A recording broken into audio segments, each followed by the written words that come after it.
Hello दोस्तों, स्वागत है आपका मेरे यूट्यूब चैनल परीक्षा प्लान में। तो कैसे हैं आप लोग? आई होप अच्छे होंगे। तो चलिए आज की ईवीएस की प्रैक्टिस को शुरू करते हैं। पहला प्रश्न लिखा है, बिहार में मधुमक्खी पालन के बारे में नीचे दिए गए कथनों पर विचार कीजिए। पहला लिखा हुआ है, मधुमक्खी पालन आरंभ करने का सबसे अच्छा समय अप्रैल से जून है। दूसरा है, प्रत्येक मधुमक्खी के छत्ते में एक रानी मक्खी होती है जो अंडे देती है। तीसरा है, छत्ते में केवल कुछ नर मक्खी होती हैं, ये श्रमिक के रूप में विशेष भूमिका निभाती हैं और छत्ता भी बनाती हैं।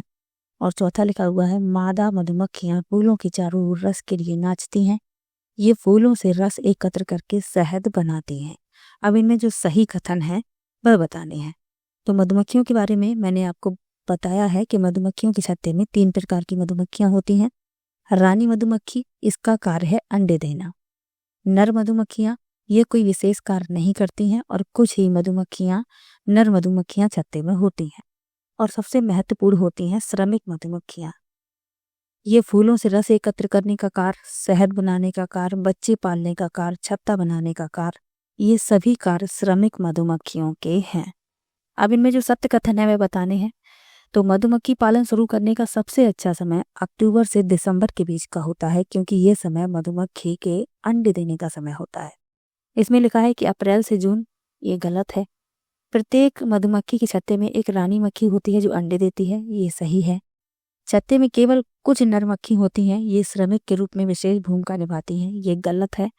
और मादा मधुमक्खियां फूलों के चारों ओर रस के लिए नाचती हैं, ये फूलों से रस एकत्र करके शहद बनाती हैं, तो ये भी सही है। जो श्रमिक मधुमक्खियां होती हैं वे मादा होती हैं, ये बात भी आपको याद रखनी है।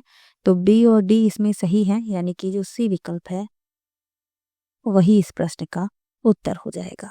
चलिए अगले प्रश्न पर चलते हैं। अगला प्रश्न दिया गया है, महाराष्ट्र में गन्ने के खेतों वाले एक गांव में मुकादम की क्या भूमिका होती है? पहला है, वह एक एजेंट है जो विभिन्न सिंचाई की सुविधाओं को उपलब्ध कराता है। दूसरा है, वह एक एजेंट है जो परिवारों को राशन बंटवाता है। तीसरा है, वह एक एजेंट है जो आधुनिक कृषि सुविधाओं के प्रयोग को प्रोत्साहित करता है। और चौथा है, वह एक एजेंट है जो धन उधार देता है तथा प्रत्येक परिवार द्वारा लिए गए ऋण का विवरण देता है।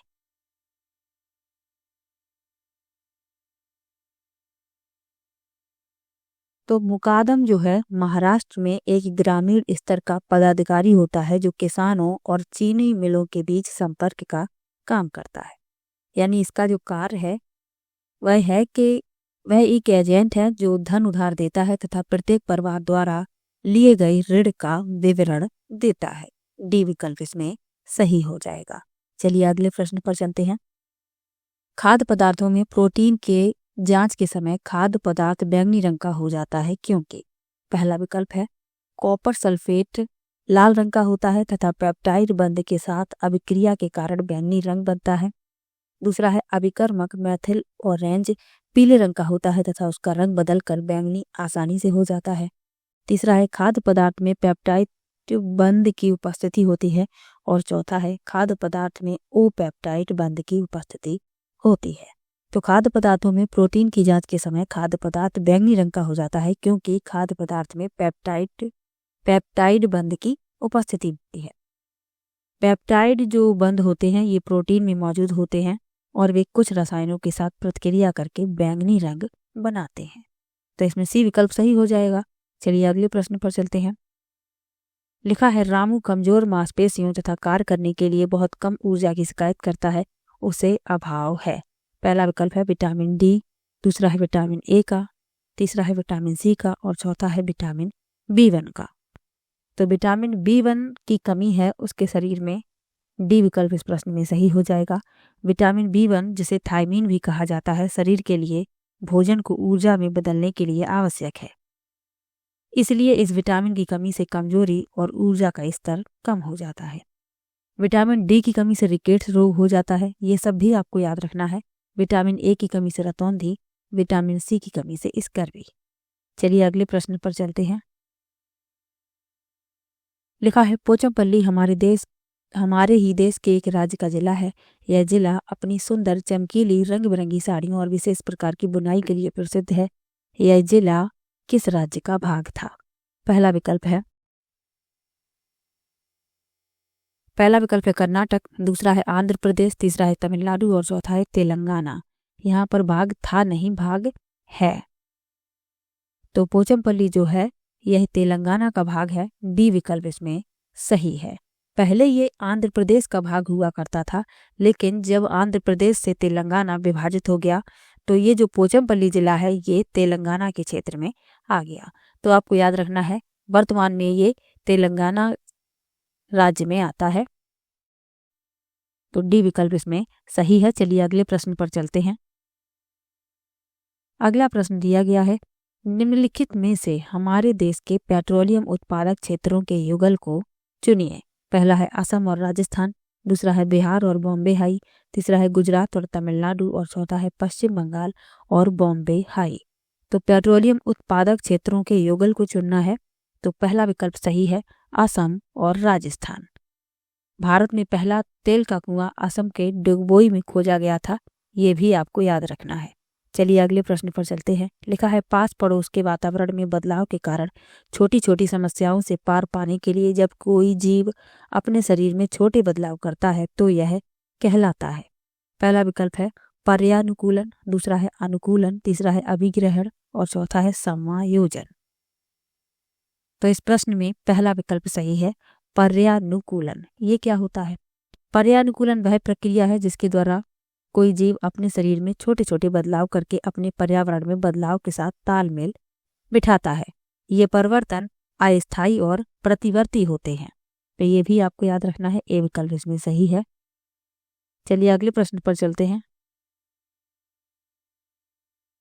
निम्नलिखित में से कौन सा समुद्री लहरों से होने वाले अपरदन एवं निक्षेपण नहीं है? पहला विकल्प है मेहराब, दूसरा है खड़ी चट्टान, तीसरा है ढेर और चौथा है लोएस यानी पवनोड़ मृत्तिका। तो इस प्रश्न में चौथा विकल्प सही है, लोएस यानी पवनोड़ मृत्तिका। तो लोएस जो है एक प्रकार की तलछट है जो समुद्री लहरों से नहीं बल्कि हवा से बनती है। तो ये आपको याद रखना है। बाकी ये तीनों हैं समुद्री लहरों से बनते हैं। डी विकल्प इसमें सही है। चलिए अगले प्रश्न पर चलते हैं। वायुमंडल के इस परत में उल्कापिंड जल जाते हैं। पहला विकल्प है बाह्य वायुमंडल, दूसरा है मध्य मंडल, तीसरा है समताप मंडल और चौथा है बहिर्मंडल। तो उल्कापिंड जो है वह मध्य मंडल में जल जाते हैं। बी विकल्प इसमें सही है। समताप मंडल में ओजोन परत पाई जाती है, ये भी आपको याद रखना है। चलिए अगले प्रश्न पर चलते हैं। यदि चंद्रमा का परिक्रमा पथ घटना शुरू हो जाए तो क्या होगा? पहला विकल्प है चंद्रमा एक बृहत गुरुत्वीय बल प्रयोग में लाएगा, दूसरा है निम्न ज्वार भाटा उच्च बन जाएगा और उच्च ज्वार भाटा निम्न बन जाएगा, तीसरा है यह एक निम्न ज्वारीय उभार पैदा करेगा और चौथा है निम्न ज्वार भाटे पैदा होंगे। तो यदि चंद्रमा का परिक्रमा पथ घटना शुरू हो जाए तो चंद्रमा एक बृहत गुरुत्वीय बल प्रयोग में लाएगा। ए विकल्प इसमें सही है। चंद्रमा जो है पृथ्वी का एकमात्र उपग्रह है, ये आपको याद रखना है। और पूर्णिमा के दिन चंद्र ग्रहण होता है और अमावस्या के दिन सूर्य ग्रहण होता है। ये सब बातें भी आपको याद रखनी है। चलिए अगले प्रश्न पर चलते हैं। लिखा है लद्दाख में स्थित पृथ्वी की सबसे ठंडी बसी जगह का नाम है। पहला विकल्प है द्रास, दूसरा है कारगिल, तीसरा है गांगरी और चौथा है काराकोरम। तो लद्दाख में स्थित पृथ्वी पर सबसे ठंडा निवास स्थान है द्रास। पहला विकल्प इसमें सही है। द्रास जो है भारत के लद्दाख के कारगिल जिले में एक छोटा सा शहर है और यह समुद्र तल से 11,000 फीट की ऊंचाई पर स्थित है। चलिए अगले प्रश्न पर चलते हैं। अगला प्रश्न दिया गया है सरकारी कानून जिसके अनुसार कोई भी व्यक्ति सांप को पकड़ व रख नहीं सकता किस अधिनियम के अंतर्गत आता है? पहला है पर्यावरण संरक्षण अधिनियम 1986, दूसरा है जैविक विविधता अधिनियम 2002, तीसरा है वन्य जीव संरक्षण अधिनियम 1972 और चौथा है वन संरक्षण अधिनियम 1980। तो इसमें पूछा गया है कि सरकारी कानून जिसके अनुसार कोई भी व्यक्ति सांप को पकड़ व रख नहीं सकता, तो वह है वन्य जीव संरक्षण अधिनियम 1972। सी विकल्प इसमें सही है। यह अधिनियम लुप्त प्राय प्रजातियों और उनके आवासों की रक्षा करने और वन्य जीवों के शिकार, अवैध शिकार और व्यापार को विनियमित करने के लिए अधिनियमित किया गया है। तो इसमें तीसरा विकल्प सही है। चलिए अगले प्रश्न पर चलते हैं। लिखा है राजाजी राष्ट्रीय उद्यान स्थित है। पहला विकल्प है उत्तराखंड में, दूसरा है गुजरात में, तीसरा है हिमाचल प्रदेश में और चौथा है उत्तर प्रदेश में। तो राजाजी राष्ट्रीय उद्यान उत्तराखंड में स्थित है। ये विकल्प इसमें सही है। इसकी स्थापना 1983 में हुई थी, तो ये बात आपको याद रखनी है। और इस उद्यान का नाम भारतीय स्वतंत्रता आंदोलन के नेता और भारत के अंतिम गवर्नर जनरल सी राजगोपालाचारी के नाम पर रखा गया है, तभी इसका नाम राजाजी राष्ट्रीय उद्यान है। ये बात आपको याद रखनी है। एक प्रश्न उत्तराखंड से और पूछा जाता है कि फूलों की घाटी कहाँ पर है, तो फूलों की घाटी भी उत्तराखंड में है, ये भी आपको याद रखना है। एक प्रश्न और पूछ लिया जाता है कि शांत घाटी कहाँ पर है, तो शांत घाटी केरल में है। ये अंतर आपको याद रखना है फूलों की घाटी और शांत घाटी में। अगला प्रश्न है निम्नलिखित में से कौन सा अनवीकरणीय ऊर्जा का रूप है। पहला विकल्प है सौर ऊर्जा, दूसरा है भूतापीय ऊर्जा, तीसरा है प्राकृतिक गैस और चौथा है ज्वारीय ऊर्जा। तो अनवीकरणीय ऊर्जा का स्रोत पूछा है, सी विकल्प इसमें सही है, प्राकृतिक गैस। तो नवीकरणीय और अनवीकरणीय ऊर्जा क्या होती है, तो ऊर्जा के वे स्रोत जिनकी कुछ समय बाद यानी लघु समय अवधि के बाद पुनः पूर्ति की जा सकती है, नवीकरणीय ऊर्जा के स्रोत कहलाते हैं। और जिनकी कम समय में पुनः पूर्ति नहीं की जा सकती, अनवीकरणीय ऊर्जा कहलाती है। तो आपको याद रखना है इनकी परिभाषा। तो इसमें सी विकल्प सही है। चलिए अगले प्रश्न पर चलते हैं। लिखा है निम्नलिखित में से कौन सा केंद्र शासित प्रदेश बंगाल की खाड़ी के तट पर स्थित है। पहला विकल्प है लक्षद्वीप, दूसरा है नागालैंड, तीसरा है पुदुचेरी और चौथा है दादरा और नगर हवेली, दमन और दीव। तो बंगाल की खाड़ी के तट पर स्थित है पुदुचेरी, सी विकल्प इसमें सही है। अगला प्रश्न देखते हैं। अगला प्रश्न दिया गया है राहुल को जुकाम है, वह अपने पसंदीदा भोजन का स्वाद नहीं ले पा रहा है, यह इस कारण है। पहला विकल्प है पैपले संवेदनशील नहीं है, दूसरा है स्वाद कलिकाएं सूजी हुई हैं, तीसरा है जुकाम से उसकी सूंघने की अनुभूति प्रभावित हो गई है और चौथा है जुकाम आपकी स्वाद कलिकाओं को सुन्न कर देता है। तो जुकाम जब हो जाता है, जो गंध इंद्री है इसे प्रभावित करता है, जिससे भोजन का स्वाद लेने की क्षमता भी प्रभावित होती है। तो इस प्रश्न में सी विकल्प सही है, जुकाम से उसकी सूंघने की अनुभूति प्रभावित हो गई है। जब कभी भी आपको भी जुकाम होता है तब आप कोई भी खाना खाएं तो आपको स्वाद नहीं लगेगा। तो सी विकल्प इसमें सही है। अब इसमें लिखा है कि पैपले संवेदनशील नहीं है, तो पैपले क्या होते हैं, तो पैपले जीभ पर छोटे छोटे उभार होते हैं जिनमें स्वाद कलिकाएं होती हैं और विभिन्न स्वादों को पहचानने में मदद करती हैं। चलिए अगले प्रश्न पर चलते हैं। लिखा है वन्य जीव संरक्षण सप्ताह किस माह के पहले सप्ताह के दौरान मनाया जाता है। पहला है अक्टूबर, दूसरा है अप्रैल, तीसरा है जुलाई और चौथा है मई। तो वन्य जीव सप्ताह प्रत्येक वर्ष अक्टूबर के पहले सप्ताह में मनाया जाता है, ए विकल्प इसमें सही है। इस सप्ताह का उद्देश्य वन्य जीव संरक्षण के महत्व और लुप्त प्राय प्रजातियों की रक्षा की आवश्यकता के बारे में जागरूकता बढ़ाना है। तो ए विकल्प इसमें सही है। चलिए अगले प्रश्न पर चलते हैं। लिखा है जल संग्रहण एवं संरक्षण में योगदान के लिए 2015 में किसने स्टॉकहोम जल पुरस्कार जीता था। पहला विकल्प है राजेंद्र सिंह, दूसरा विकल्प है सुंदरलाल बहुगुणा, तीसरा विकल्प है मेधा पाटकर और चौथा विकल्प है पांडुरंग हेगड़े। तो जल संग्रहण एवं संरक्षण में योगदान के लिए 2015 में स्टॉकहोम जल पुरस्कार जीता था राजेंद्र सिंह ने, ए विकल्प इसमें सही है। और इन्हें भारत के जल पुरुष के रूप में भी जाना जाता है, ये भी आपको याद रखना है।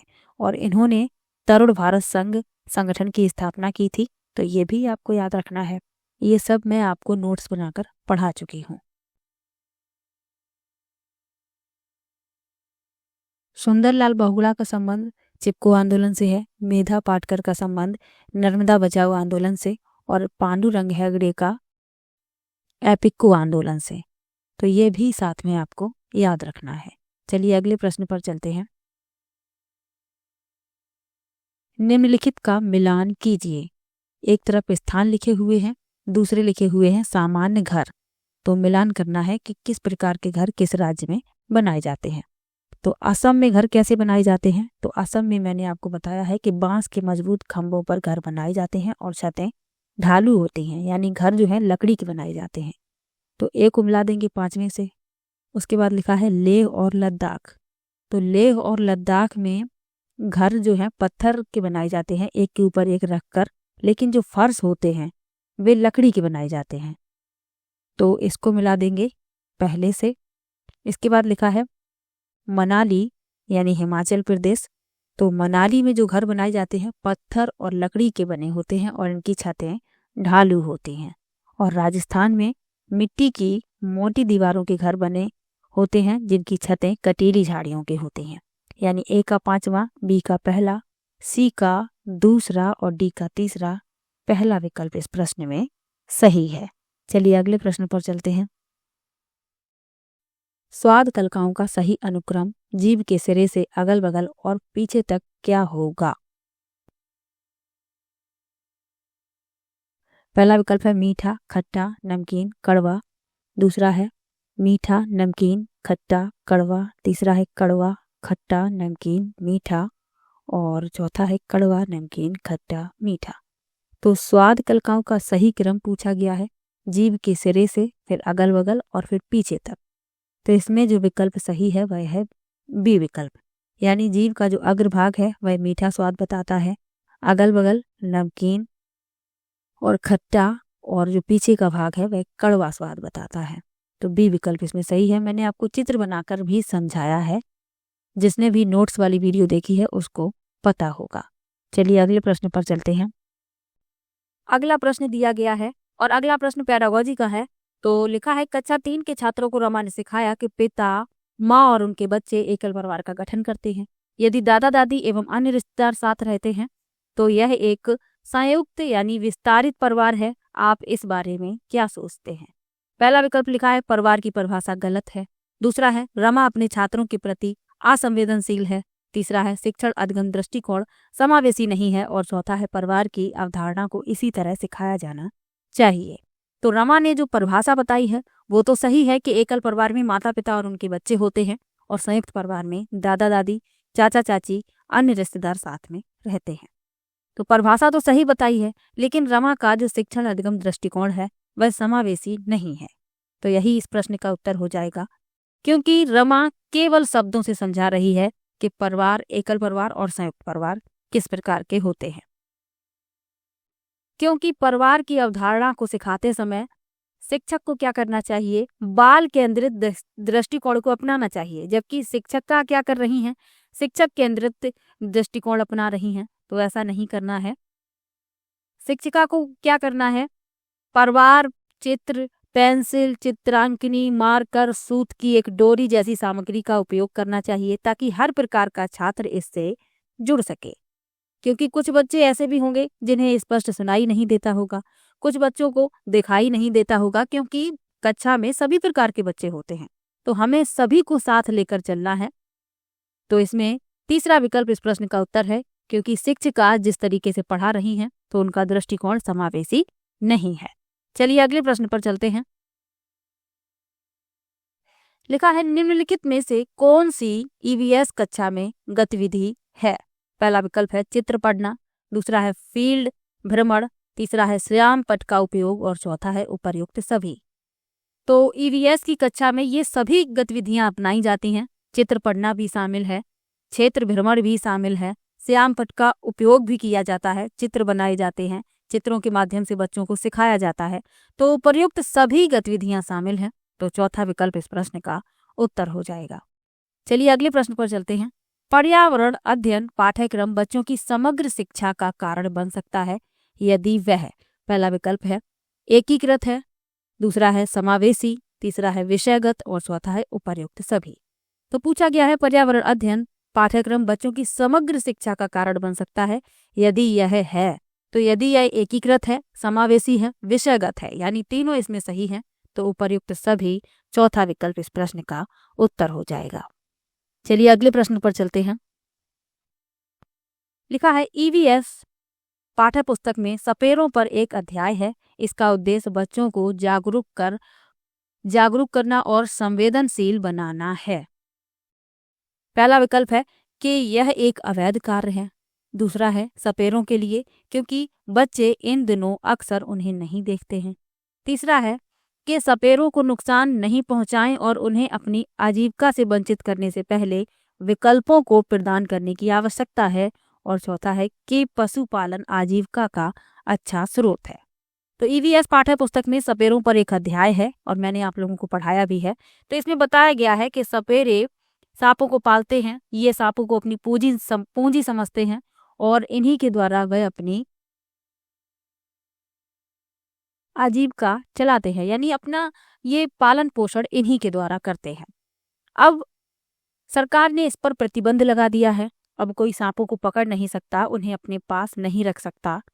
तो ये किस लिए शामिल किया गया है कि बच्चों को जागरूक और संवेदनशील बनाया जाए कि सपेरों को नुकसान नहीं पहुंचाएं और उन्हें आजीविका से वंचित करने से पहले विकल्पों को प्रदान करें, यानी उनके पास कोई और विकल्प होना चाहिए अपने पालन पोषण के लिए। तो तीसरा विकल्प इस प्रश्न का उत्तर हो जाएगा। चलिए अगले प्रश्न पर चलते हैं।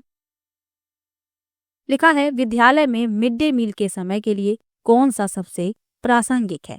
पहला विकल्प है शिक्षण अधिगम के साथ इसका कोई लेना देना नहीं है, दूसरा है यह ईवीएस शिक्षण अधिगम के लिए एक अच्छा शिक्षण अधिगम का अवसर है, तीसरा है यह उन बच्चों के लिए है जो विद्यालय में खाली पेट आते हैं, और चौथा है यह शिक्षण अधिगम के बहुत ही मूल्यवान समय को बर्बाद करता है।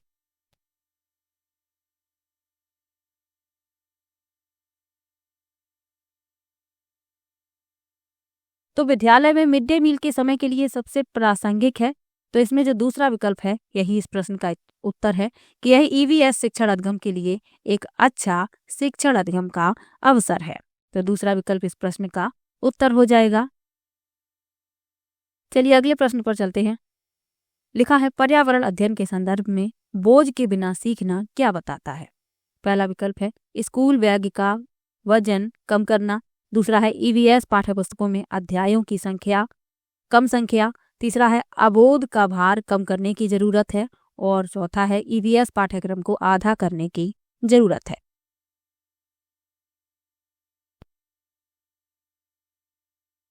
तो प्रोफेसर यशपाल द्वारा लिखित राष्ट्रीय सलाहकार समिति की रिपोर्ट को बिना बोझ के सीखना शीर्षक दिया गया था, यानी शिक्षा बिना बोझ के। तो इसे यशपाल समिति की रिपोर्ट भी कहा गया है, तो ये आपको याद रखना है। यशपाल समिति की जो रिपोर्ट है, तो इसमें क्या बताया गया है, इसका उद्देश्य है भारत में बच्चों के बोझ या भार को कम करना, यानी जो शिक्षा है वह बिना बोझ के होनी चाहिए। तो इसमें जो बोझ है वह है अनावश्यक भार को कम करने की आवश्यकता है, यानी जो अनावश्यक भार है उसे कम करने के लिए कहा गया है। तो तीसरा विकल्प इस प्रश्न का उत्तर हो जाएगा कि अबोध का भार कम करने की जरूरत है। चलिए अगले प्रश्न पर चलते हैं। लिखा है ईवीएस कक्षा में समूह में सीखने का क्या उद्देश्य है। पहला विकल्प है लड़के और लड़कियां अलग अलग सीख सकते हैं, दूसरा है कम और उच्च प्रदर्शन करने वाले छात्रों को अलग करना और उपचारात्मक शिक्षण देना, तीसरा है सहयोग के मूल्यों को लागू करने, एक साथ काम करने के लिए प्रत्येक बच्चे को सक्रिय रूप से भाग लेने और सीखने में सक्षम बनाना।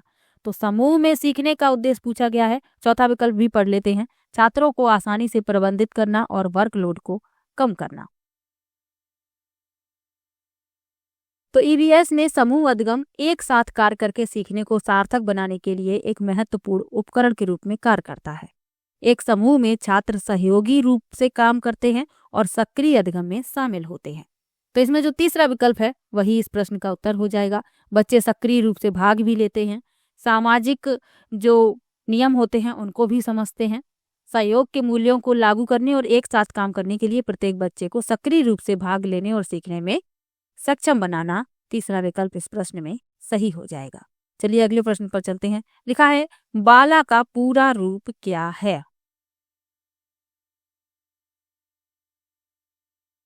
बाला का पूरा रूप पूछा गया है। पहला विकल्प है मस्तिष्क की सहायता प्राप्त अधगम असाइनमेंट, दूसरा है अधगम सहायक के रूप में ब्रेल, तीसरा है अधगम सहायक के रूप में बिल्डिंग और चौथा है ब्रेल सहायता प्राप्त अधगम आकलन। तो बाला का पूरा रूप है बिल्डिंग एज लर्निंग एड, यानी अधगम सहायक के रूप में बिल्डिंग। तीसरा विकल्प इसमें सही हो जाएगा। तो जो बाला है इसे बिल्डिंग एज लर्निंग एड कहा जाता है। स्कूल की रचना को अधगम सहायता के रूप में विकसित करने के विषय से संबंधित है और बाला बच्चों को स्कूल के वातावरण में हर समय शिक्षण और अधगम को रोचक और बाल केंद्रित बनाने की अनुमति देता है। तीसरा विकल्प इसमें सही है। इसका फुल फॉर्म याद रखिएगा, ये प्रश्न पूछा जा चुका है। अगला प्रश्न दिया है वैकल्पिक ढांचे का क्या अर्थ है? पहला विकल्प है विभिन्न भौतिक घटनाओं का पाठ्य पुस्तक स्पष्टीकरण, दूसरा है विचार जो अवधारणाओं के औपचारिक रूप से स्वीकृत स्पष्टीकरण से अलग हैं, तीसरा है वर्तमान में वैज्ञानिकों और सामाजिक वैज्ञानिकों द्वारा आयोजित विचार और चौथा है सभी विचार जो दृढ़ता से बच्चों द्वारा अर्जित किए जाते हैं। तो वैकल्पिक रूपरेखा का अर्थ पूछा गया है। तो विचार जो अवधारणाओं के औपचारिक रूप से स्वीकृत स्पष्टीकरण से अलग हैं। दूसरा विकल्प इस प्रश्न में सही हो जाएगा। अगला प्रश्न दिया गया है महिलाएं पुरुषों की तुलना में कमजोर हैं, यह एक है।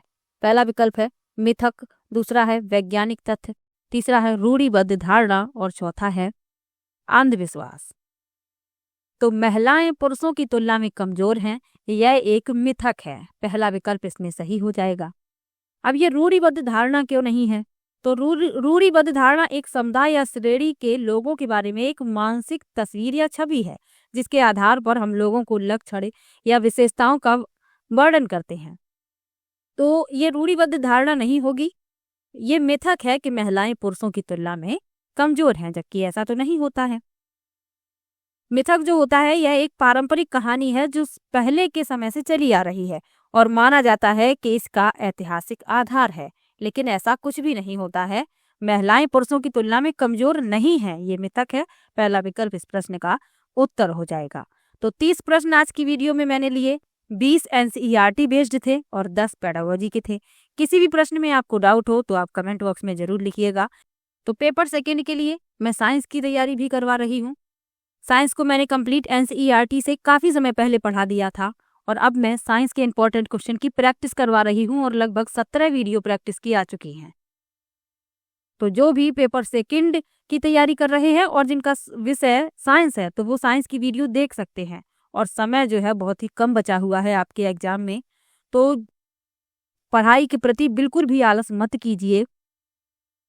और जो आपका कुछ भी छूटा हो सिलेबस में या कोई भी टॉपिक आपका इम्पोर्टेंट छूटा हो तो उसे एग्ज़ाम से पहले ज़रूर कंप्लीट कर लीजिए। और इसके अलावा ईवीएस तो मैं आप लोगों की तैयारी करवा ही रही हूँ। मैंने कंप्लीट पढ़ाया है ईवीएस और इम्पोर्टेंट क्वेश्चन की प्रैक्टिस भी करवा रही हूँ और एग्ज़ाम के पहले मैं जितने भी इम्पोर्टेंट क्वेश्चन हैं सभी की प्रैक्टिस करवा दूंगी। बस आप लोग थोड़ा सपोर्ट कीजिए।